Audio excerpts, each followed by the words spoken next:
بیا چند تا از نکات چرم رو بهت یاد بدم.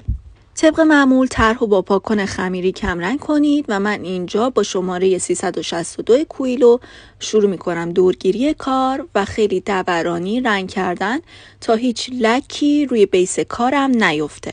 با رنگ کرم 132 پلیکروم نورهای میانی چرمم رو میزنم. این یه راه خوب برای چرم قرمز بود و از سفید و توسی روشن استفاده نکردم.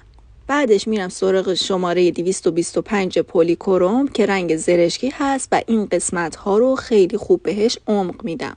با رنگ مشکی کف و پاشنه کفشم رو تکمیل میکنم. از رنگ سفیدم برای برجسته کردن یک سری قسمت ها استفاده میکنم. حالا با گواش سفید یا خودکار سفید قسمت هایی که خیلی باید بهش نور بدیم رو و براق بشه به این صورت مشخص میکنیم.